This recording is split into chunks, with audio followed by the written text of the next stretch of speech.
പുലരിക്കായി മാറി മറയേണ്ടതോർത്ത്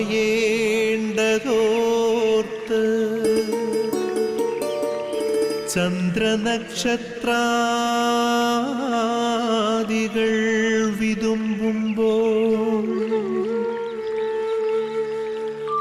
മാറ്റമില്ലാതെങ്ങും വിരാജിക്കും ദൈവമേ, അങ്ങയെ വാഴ്ത്തുന്നു ഞങ്ങൾ. ഉദിച്ചെങ്ങും പ്രഭതൂകും പാരിലെ സൂര്യരശ്മിയേക്കാൾ പ്രശോഭിച്ചെന്നും പ്രസാദമേകുന്ന ദൈവമേ, അങ്ങേ മഹിമാവെത്ര മനോജ്ഞം. ഇന്നത്തെ പ്രഭാത വിരുന്നിലേക്ക് ഗുഡ്നസ് ടിവിയുടെ ലോകമെമ്പാടുമുള്ള എല്ലാ മാന്യ പ്രേക്ഷകർക്കും ഹൃദ്യമായ സ്വാഗതം. ഒരു മനോഹരമായ പ്രഭാതം കൂടി കാണുവാനായിട്ട്, ആ പ്രഭാതത്തിൻ്റെ സൗന്ദര്യം ആസ്വദിക്കുവാനായിട്ട്, ആ പ്രഭാതത്തിൽ ദൈവത്തിന് നന്ദി പറയുവാനായിട്ട് നമുക്ക് ഭാഗ്യം ലഭിച്ചിരിക്കുകയാണ്. ഈ പ്രപഞ്ചത്തിലുള്ള എല്ലാ ജീവജാലങ്ങളോടും ചേർന്ന് നമുക്കും ഈ പ്രഭാതത്തിൽ കർത്താവിനെ ആരാധിക്കുകയും സ്തുതിക്കുകയും അവിടുത്തെ കാരുണ്യത്തെ ഓർത്ത് നന്ദി പറയുകയും ചെയ്യാം. പ്രിയപ്പെട്ടവർ, ഈ പ്രഭാതത്തിൽ നമുക്ക് നമ്മുടെ അമ്മയായ പരിശുദ്ധ കന്യാമറിയത്തിൻ്റെ മാധ്യസ്ഥം പ്രത്യേകമായ വിധത്തിൽ അപേക്ഷിക്കാം. നന്മ നിറഞ്ഞ മറിയമേ സ്വസ്തി, കർത്താവ് നിന്നോടുകൂടെ സ്ത്രീകളിൽ നീ അനുഗ്രഹിക്കപ്പെട്ടവളാകുന്നു. നിന്റെ ഉദരത്തിൻ്റെ ഫലമായി ഈശോ അനുഗ്രഹിക്കപ്പെട്ടവനാകുന്നു. പരിശുദ്ധ മറിയമേ തമ്പുരാൻ്റെ അമ്മേ, പാപികളായ ഞങ്ങൾക്ക് വേണ്ടി ഇപ്പോഴും ഞങ്ങളുടെ മരണസമയത്തും തമ്പുരാനോട് അപേക്ഷിച്ചു കൊള്ളണമേ. ആമേൻ. പ്രിയപ്പെട്ടവരെ, ഈ പ്രഭാതത്തിൽ നമുക്ക് പ്രത്യേകമായിട്ടും കരൾ രോഗബാധിതരായിട്ടുള്ള ആളുകളെ പ്രത്യേകം സമർപ്പിച്ച് പ്രാർത്ഥിക്കാം. ലിവർ സിറോസിസും ഫാറ്റി ലിവറുമൊക്കെ ആയിട്ട് കഷ്ടപ്പെടുന്ന ധാരാളം ആളുകളുണ്ട്. ചിലപ്പോൾ നമ്മൾ വിചാരിക്കും എല്ലാവരും കള്ളു കുടിച്ചതിൻ്റെ ഫലമായിട്ടാണ് അവർക്ക് അത് സംഭവിച്ചത് എന്ന്. എന്നാൽ അതല്ലാതെ യാതൊരു മദ്യപാന ശീലവും ഇല്ലാഞ്ഞിട്ടും ഈ രോഗത്തിന് വിധേയരായിട്ട് കരൾമാറ്റ ശസ്ത്രക്രിയയ്ക്ക് തന്നെ വിധേയരാകേണ്ട സാഹചര്യമുള്ള പല ആളുകളും നമ്മുടെ അറിവിലുണ്ട്, ആശുപത്രികളിലൊക്കെയുണ്ട്. അവരെല്ലാവരെയും പ്രത്യേകമായിട്ട് നമുക്ക് സമർപ്പിച്ച് പ്രാർത്ഥിക്കാം. ആ വക പ്രശ്നങ്ങളിൽ നിന്നും രോഗങ്ങളിൽ നിന്നും സൗഖ്യം നൽകി അവരെ അനുഗ്രഹിക്കണമേ എന്ന് നമുക്ക് അവരെ സമർപ്പിച്ച് പ്രാർത്ഥിക്കാം. കർത്താവിൻ്റെ വചനം സ്വീകരിക്കുവാനായിട്ട് നമുക്ക് ഒരുങ്ങാം. ഈ പ്രഭാതത്തിൽ ഇത് കർത്താവിന് നമ്മോട് എന്താണ് സംസാരിക്കാനുള്ളത് എന്ന് നമുക്ക് കേൾക്കാനായിട്ട് ഒരുങ്ങാം. പരിശുദ്ധാത്മാവിൻ്റെ അഭിഷേകത്തിനായിട്ട് നമുക്ക് പ്രത്യേകം പ്രാർത്ഥിക്കാം. ആത്മാവിൻ്റെ അഭിഷേകം നമ്മുടെ ജീവിതത്തിൽ ഉണ്ടാകുമ്പോഴാണ് ദൈവത്തിൻ്റെ വചനം ഗ്രഹിക്കുവാനായിട്ട്, മനസ്സിലാക്കുവാനായിട്ട്, അതനുസരിച്ച് ജീവിക്കുവാനായിട്ട് നമുക്ക് സാധിക്കുന്നത്. ആദിമ സഭയിലെ അപ്പസ്തോലന്മാർക്ക് പരിശുദ്ധാത്മാവിൻ്റെ കൃപ ലഭിച്ചതുപോലെ നമ്മുടെ ഓരോരുത്തരുടെയും ജീവിതത്തിലും ആത്മാവിൻ്റെ നിറവ് ലഭിക്കുന്നതിനായിട്ട് നമുക്ക് പ്രത്യേകം പ്രാർത്ഥിക്കാം. തൂമഞ്ഞിൽ വിടരും പുഷ്പസുഗന്ധമെത്രയോ ഹൃദ്യം, പരിമളത്തിനുറവയാം നറുസൗരഭ്യമാകട്ടെ ഞങ്ങളുമീ മണ്ണിൽ.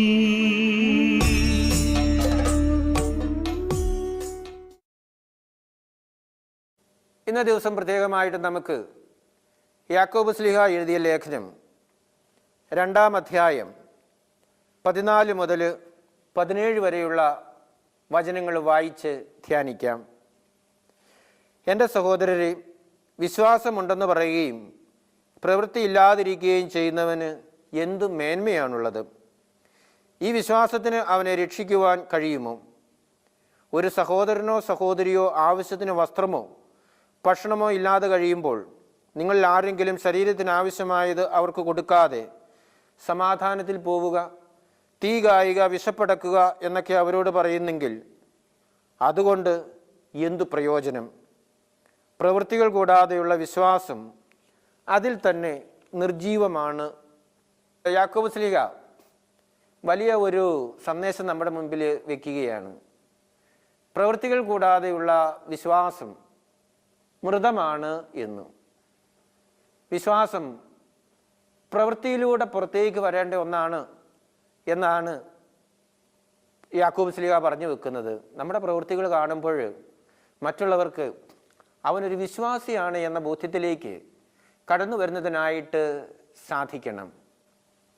ഇംഗ്ലീഷ് സാഹിത്യത്തിലെ അതികായകനായ ഒരു മനുഷ്യനായിരുന്നു സാമുവൽ ജോൺസൺ. അദ്ദേഹം വലിയ ഒരു ഗ്രന്ഥകാരൻ, നിരൂപകൻ, കവി, എഡിറ്റർ, ഇങ്ങനെയൊക്കെ ഉള്ള നിലകളിൽ വലിയ അറിയപ്പെടുന്ന ഒരു ആളായിരുന്നു. അദ്ദേഹമാണ് ആദ്യമായിട്ട് ഇംഗ്ലീഷ് ഭാഷയിൽ ഒരു ഡിക്ഷണറി, നിഘണ്ടു എഡിറ്റ് ചെയ്ത് പുറത്ത് ഇറക്കുന്നത്. അതിൻ്റെ പേരിൽ അദ്ദേഹത്തിന് Oxford dictionary of national biography അദ്ദേഹത്തിന് ഇംഗ്ലീഷ് സാഹിത്യത്തിലെ അതിയായ വ്യക്തിത്വം, മഹത്തായ വ്യക്തിത്വം എന്ന് പറഞ്ഞ് അദ്ദേഹത്തെ ആദരിക്കുകയുണ്ടായി. ഈ സാമുവൽ ജോൺസൺ ഒരു ബുക്ക് സ്റ്റാൾ നടത്തുന്ന ഒരാളുടെ മകനായിട്ടാണ് അദ്ദേഹം ജനിക്കുന്നത്. അദ്ദേഹം ജനിച്ചത് ഇംഗ്ലണ്ടിലെ ലിച്ചി ഫീൽഡ് എന്ന സ്ഥലത്ത് ഒരു പുസ്തക കച്ചവടക്കാരൻ്റെ മകനായിട്ടാണ്. അദ്ദേഹം പഠിക്കുന്നതിന് വളരെ മിടുക്കനായിരുന്നു. വളരെ ചെറുപ്പത്തിൽ തന്നെ ലാറ്റിൻ ഭാഷ അദ്ദേഹം വശമാക്കുകയും ആ ഭാഷയിൽ കവിതകളൊക്കെ എഴുതുകയും ചെയ്തിരുന്നു. അദ്ദേഹത്തിൻ്റെ പ്രാഥമിക വിദ്യാഭ്യാസത്തിന് ശേഷം അദ്ദേഹം ഓക്സ്ഫോർഡ് യൂണിവേഴ്സിറ്റിയിൽ കോളേജ് പഠനത്തിനായിട്ട് ചേർന്നു. പക്ഷേ സാമ്പത്തികമായിട്ടും മെച്ചപ്പെട്ടതല്ലായിരുന്നു. ദാരിദ്ര്യം അനുഭവിച്ചിരുന്നുകൊണ്ട് അദ്ദേഹത്തിന് തൻ്റെ പഠനം പൂർത്തിയാക്കുന്നതിനായിട്ട് സാധിച്ചില്ല. എന്നാൽ പിന്നീട് ഓക്സ്ഫോർഡ് യൂണിവേഴ്സിറ്റി അദ്ദേഹത്തിന് മാസ്റ്റർ ബിരുദവും അതുപോലെ തന്നെ ഡോക്ടറേറ്റും നൽകി ആദരിച്ചു എന്നുള്ളത് മറ്റൊരു കാര്യം. ഈ സാമുവൽ ജോൺസൺ അതിനുശേഷം തൻ്റെ പിതാവിൻ്റെ കടയിൽ അദ്ദേഹത്തെ സഹായിച്ചു. ഒരു സ്കൂളിൽ അധ്യാപകനായിട്ട് പഠിപ്പിക്കുകയുമൊക്കെ ചെയ്തു. ഇദ്ദേഹത്തിൻ്റെ പാണ്ഡിത്യം മനസ്സിലാക്കിയ ഏതാനും പ്രസാധകർ അദ്ദേഹത്തെ ഇംഗ്ലീഷ് സാഹിത്യത്തിലെ, ഇംഗ്ലീഷ് ഭാഷയിലെ ഒരു ഡിക്ഷണറി ഉണ്ടാക്കുന്നതിനായിട്ട് അദ്ദേഹത്തെ ഏൽപ്പിച്ചു. 3 വർഷക്കാലമാണ് അദ്ദേഹത്തിന് കൊടുത്തിരുന്നത്. പക്ഷേ അത് പൂർത്തിയാക്കാനായിട്ട് 8 വർഷം അദ്ദേഹം എടുത്തു. ഈ കാലഘട്ടത്തിൽ അദ്ദേഹം ധാരാളം കവിതകളും ആയിരക്കണക്കിന് ലേഖനങ്ങളും എഴുതുകയും പ്രസിദ്ധീകരിക്കുകയുമൊക്കെ ചെയ്തിരുന്നു. ഈ സാമുവൽ ജോൺസൺ വലിയ പണ്ഡിതനായിരുന്നെങ്കിലും അദ്ദേഹത്തിൻ്റെ ജീവിതം വളരെ ദരിദ്രമായിരുന്നു. അദ്ദേഹത്തിന് സാമ്പത്തികമായിട്ടും വലിയ മെച്ചമൊന്നും ഉണ്ടായിരുന്നില്ല. അങ്ങനെ ദാരിദ്ര്യത്തിലൂടെ കഴിഞ്ഞു പോകുന്ന ഒരു മനുഷ്യനായിരുന്നു അദ്ദേഹം. അങ്ങനെ അദ്ദേഹം കടന്നു പോകുമ്പോൾ ദരിദ്രരായിട്ടുള്ള ആളുകളെ കണ്ടാൽ തൻ്റെ പോക്കറ്റിലുള്ള ചില്ലിക്കാശ് വരെ കൊടുത്ത് സഹായിക്കുന്നതിനായിട്ട് അദ്ദേഹം തയ്യാറായിരുന്നു. അദ്ദേഹത്തോട് എന്തുകൊണ്ടാണ് ഇങ്ങനെ ചെയ്യുന്നത് എന്ന് ചോദിച്ചാൽ അദ്ദേഹം പറയും, ഞാൻ സഹായിച്ചില്ലെങ്കിൽ പിന്നെ ആരാണ് അവരെ സഹായിക്കുക? അവർ ഒരിക്കലും ആശ്രയമില്ലാതെ പോകരുത് എന്നും. ജോൺസൺ രൂപം കൊടുത്ത നിഘണ്ടു വാക്കുകളെയാണ് നിർവചിച്ചിരുന്നത്. എന്നാൽ അദ്ദേഹത്തിൻ്റെ ജീവിതം നിർവചിച്ചിരുന്നത് ദൈവത്തിൻ്റെ കരുണയെയാണ്. അദ്ദേഹത്തിന് നല്ല ബോധ്യമുണ്ടായിരുന്നു അങ്ങനെയാണ് ദരിദ്രരെ അല്ലെങ്കിൽ ഇല്ലാത്തവരെ സഹായിക്കണമെന്നും. അങ്ങനെയാണ് തൻ്റെ ഇല്ലായ്മകൾക്കിടയിലും തനിക്കുള്ളതിൻ്റെ ഓഹരി മറ്റുള്ളവർക്ക് കൊടുക്കുന്നതിനായിട്ട് അദ്ദേഹം തയ്യാറാകുന്നത്. ഇന്നത്തെ വിശുദ്ധ ഗ്രന്ഥ ഭാഗത്ത് നമ്മൾ വായിച്ചു കേൾക്കുകയുണ്ടായി, ഒരു സഹോദരനോ സഹോദരിയോ ആവശ്യത്തിന് വസ്ത്രമോ ഭക്ഷണമോ ഇല്ലാതെ കഴിയുമ്പോൾ നിങ്ങൾ ആരെങ്കിലും ശരീരത്തിന് ആവശ്യമായത് അവർക്ക് കൊടുക്കാതെ സമാധാനത്തിൽ പോവുക, തീ കായുക, വിശപ്പടക്കുക എന്നൊക്കെ അവരോട് പറയുന്നതെങ്കിൽ അതുകൊണ്ട് എന്ത് പ്രയോജനമാണ് ഉള്ളത് എന്ന്.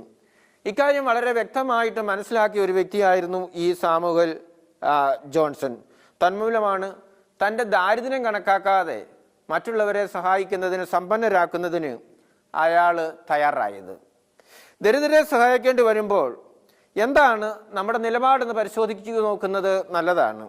നമ്മൾ സമ്പന്നരല്ലാത്തത് കൊണ്ട് അത് ചെയ്യേണ്ട കാര്യമില്ല എന്നാണ് പലപ്പോഴും നമ്മൾ ചിന്തിക്കുന്നത്.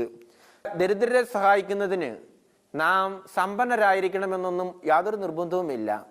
സമ്പന്നമായ ഒരു മനസ്സ് നമുക്ക് വേണം എന്നുള്ളതാണ് പ്രധാനപ്പെട്ട കാര്യം. ഒരു മനസ്സുണ്ടെങ്കിൽ എങ്ങനെയും അവരെ സഹായിക്കുന്നതിനായിട്ട് നമുക്ക് സാധിക്കും.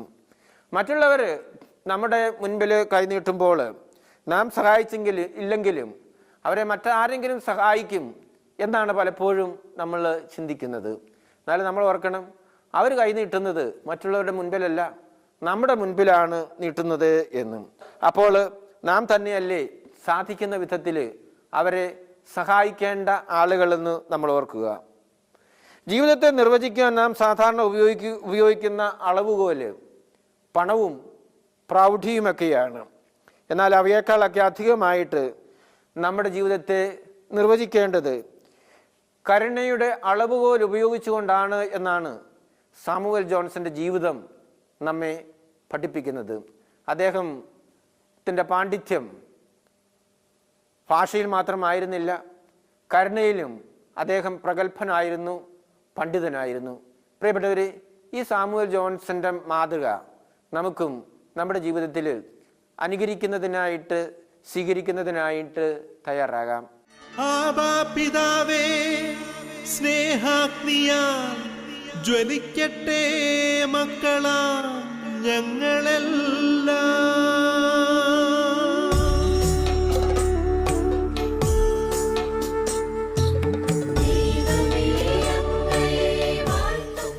നമുക്ക് പ്രാർത്ഥിക്കാം. പിതാവും പുത്രനും പരിശുദ്ധാത്മാവുമായ ത്രിത്വൈക ദൈവം നമ്മെല്ലാവരെയും സമൃദ്ധമായിട്ടും അനുഗ്രഹിക്കട്ടെ. നമ്മുടെ അമ്മയായ പരിശുദ്ധ കന്യാമറിയത്തിൻ്റെ മാധ്യസ്ഥം എപ്പോഴും നമ്മുടെ കൂടെ ഉണ്ടായിരിക്കട്ടെ. തിരുക്കുടുംബത്തിൻ്റെ കാവൽക്കാരനായ മാർ യൗസേപ്പ് കാവലായിട്ട് നമ്മുടെ വഴിത്താരകളിൽ നമ്മോടൊപ്പം ഉണ്ടായിരിക്കട്ടെ. നമ്മുടെ പേരിന് കാരണഭൂതരായ വിശുദ്ധർ നമുക്ക് വേണ്ടി മാധ്യസ്ഥം വഹിച്ച് പ്രാർത്ഥിക്കട്ടെ. നമ്മുടെ ഇടവകയുടെ മധ്യസ്ഥർ നമ്മുടെ കൂടെ ആയിരുന്നുകൊണ്ട് നമ്മുടെ വഴികളിലെ തടസ്സങ്ങളെല്ലാം നീക്കിത്തരട്ടെ. കാവൽ മാലാഖമാർ കാവലായിട്ട് നമ്മുടെ കൂടെ ആയിരുന്നുകൊണ്ട് എല്ലാ അപകടങ്ങളിൽ നിന്നും, ആപത്തുകളിൽ നിന്നും, പൈശാചിക ബന്ധനങ്ങളിൽ നിന്നും നമുക്ക് വിടുതലും സംരക്ഷണവും ഒരുക്കട്ടെ. പ്രിയപ്പെട്ടവരെ, ഈ ഗുഡ്നസ് ചാനലിന് വേണ്ടിയും ഡിവൈൻ റിട്രീറ്റ് സെൻറ്ററിന് വേണ്ടിയും നിങ്ങൾ പ്രത്യേകം പ്രാർത്ഥിക്കണമെന്ന് നിങ്ങളോട് അഭ്യർത്ഥിക്കുകയാണ്. ഈ ചാനൽ വഴിയായിട്ട്, ധ്യാനകേന്ദ്രം വഴിയായിട്ട് ദൈവത്തിൻ്റെ വചനം ലോകമെങ്ങും പ്രഘോഷിക്കപ്പെടുന്നതിനും ദൈവത്തിൻ്റെ മഹത്വം അറിയപ്പെടുന്നതിനും ഇടയാക്കണമേ എന്ന് ഈ ധ്യാനകേന്ദ്രത്തെയും ഗുഡ്നസ് ചാനലിനെയും സമർപ്പിച്ച് നമുക്ക് പ്രത്യേകം പ്രാർത്ഥിക്കാം. സാധിക്കുന്ന എല്ലാവരും ഒരു കൊന്തയെങ്കിലും ചൊല്ലി ഈ ധ്യാനകേന്ദ്രത്തിനും ഗുഡ്നസ് ചാനലിനും വേണ്ടി പ്രാർത്ഥിക്കണമെന്ന് അഭ്യർത്ഥിക്കുകയാണ്. നിങ്ങളുടെ പ്രാർത്ഥനയാണ് ഈ ചാനലിൻ്റെയും ധ്യാനകേന്ദ്രത്തിൻ്റെയും ശക്തിയെന്ന് പ്രത്യേകമായിട്ടും നിങ്ങളെ ഓർമ്മപ്പെടുത്തുകയാണ്.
അവനിൽ വിശ്വസിച്ചോർക്ക് ജീവനുണ്ടായി സമൃദ്ധമാകാൻ നിൻ വചനമാം സത്യസന്ദേശം നൽകിയ നാഥനിൽ വിശ്വസിക്കൂ ഞാൻ. നിൻ വചനമാം സത്യസന്ദേശം നൽകിയ നാഥനിൽ വിശ്വസിക്കൂ ഞാൻ.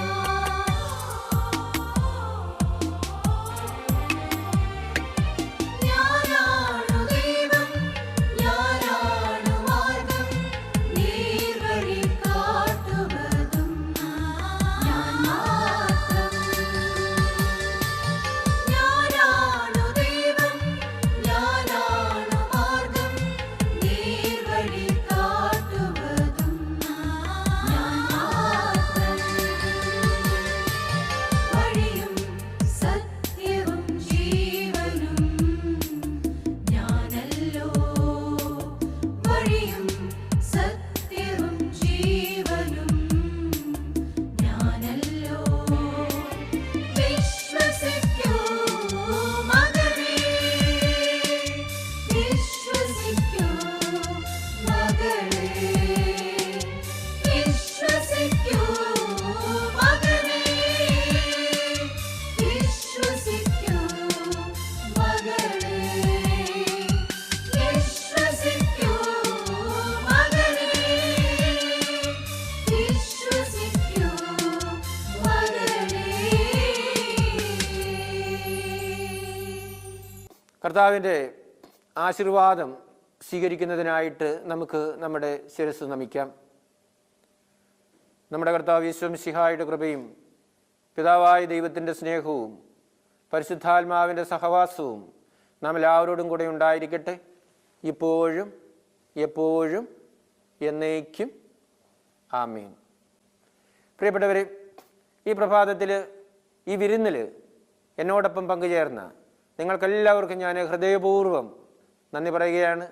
ദൈവം നിങ്ങളെല്ലാവരെയും അനുഗ്രഹിക്കട്ടെ എന്ന് പ്രാർത്ഥിക്കുകയാണ്. നല്ല ഒരു പ്രഭാതവും നല്ല ദിവസവും ആശംസിച്ചുകൊണ്ട് നിർത്തട്ടെ. നന്ദി.